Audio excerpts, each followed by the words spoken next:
Mr. Jackson, is the falling of the partition on you in that song that you just heard, Exhibit A15?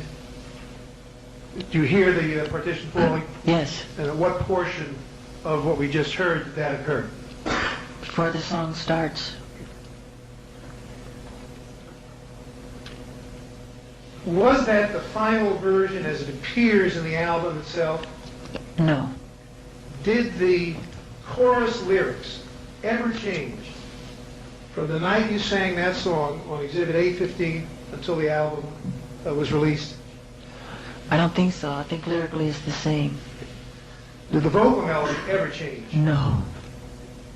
Never changed before the album came out and after you recorded it that night? No. Who were the co-composers of the song? Well, Billy Bottrell Okay. and Teddy Riley. Okay. Can you tell me what Mr. Bottrell's contribution was, or tell the jury what his contribution was to the song? Well, like I said before, the bass lick was there already from a previous song I had written.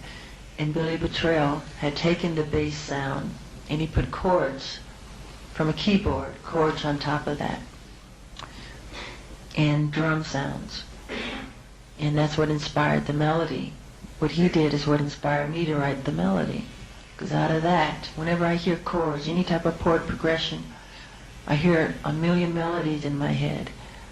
And out of hearing that, that's what inspired me to write that. But that's what Billy did. What was Mr. Riley, Teddy Riley's contribution?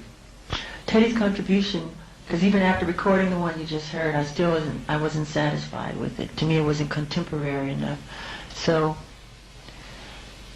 I had Teddy go in and kind of update the sounds and to give it more of a, I hate using the word hip-hop, but it had a hip-hop kind of modern feel where you could do all the new dances too, because I love to dance. And when I played the song at home and danced to it, the one you heard, it didn't move me enough. So I wanted to get more fire and more action and more depth. And that's what he contributed to the song, changing the sounds of things, the sound of the bass, the quality of the bass, the sounds of the drums, and he gave it a driving snare where it had some anger in the snare. Just gave it more feeling and emotion, which is what I was looking for originally. So we kind of shaped and molded and sculpted till I got what is on the Dangerous album. Did Mr. Riley change the vocal melody? No.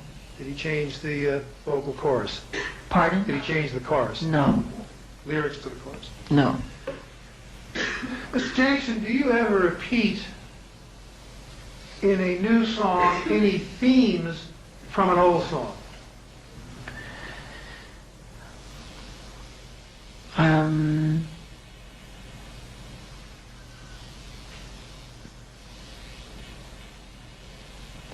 When you say the word theme. Or do you do anything similar in a new song to something you have done previously?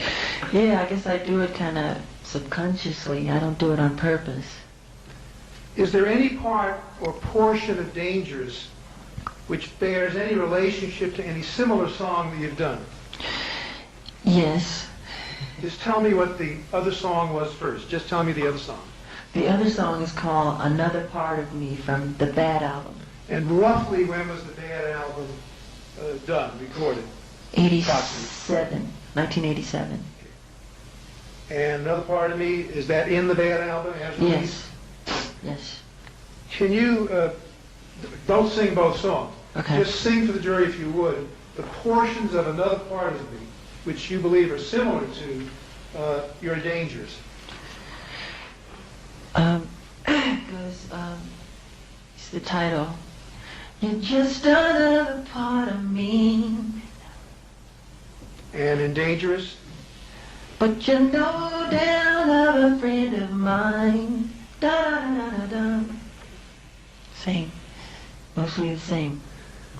Have you ever Dangerous, the theme of love is dangerous, or a woman is dangerous, or a specific woman is dangerous? Using that word? Not the word necessarily, but the theme of life, love. Yes, I've used it several times. A song I wrote called Dirty Diana, which is about, girls that hang around backstage and things. Then another song I wrote called Billie Jean. Let me take one at a time. Approximately when did you write Dirty Diana? I wrote Dirty Diana, I think it was 86, around 85, 86, and I released it on the Bad album. And Billie Jean, when did you do Billie Jean and on what album? Billie Jean was on the Thriller album, and I had written that one in 1982, I think. Yeah, 82. Have you ever used gunshots or police sirens on any work that you've done in the past? Yes. What song or songs did you use police sirens and gunshots on? A song I wrote called Smooth Criminal. And I used sirens and, machine gun sound. It was about Chicago in 1940. So it was appropriate. Approximately when did you write the song Smooth Criminal? I wrote Smooth Criminal around the same year I wrote Dirty Diana. Which was approximately? I think it was 80, 85, 86, somewhere around there. For what album? For the Bad album.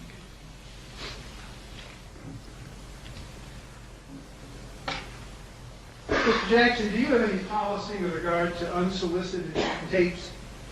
Yes. And would you tell the jury what that policy is and how long you've had that policy? Well, I don't take any unsolicited tapes because I know the danger involved. I mean, what happens when you do something like that is this situation. Well, hold on. Just answer my question. What is the policy? The policy, I do not take unsolicited tapes. Is No that way. personal to you, or does that apply to people and the companies? Everybody knows that. That's the number one rule. I don't have to take unsolicited tapes. How do you get other songs that you don't compose? How would you get a song from someone else that you don't compose? Well, Give us some examples. there are songs that I've done that were very successful that I didn't write. Like the song Thriller, or the song Man in the Mirror. Well, let's take them one at a time. Let's take Okay, Thriller. Thriller. This is a very famous song from the Thriller album. And this is a composer who is very popular. People know him. He's in the industry. He's a songwriter. He writes for other people. So he's known. He's professional. Who was it, by the way? His name is Rod Temperton. And who recommended, if anyone? Quincy Rod Temperton? Jones. Quincy Jones did what? Quincy Jones recommended him. Okay. What about personal friends of yours? I like...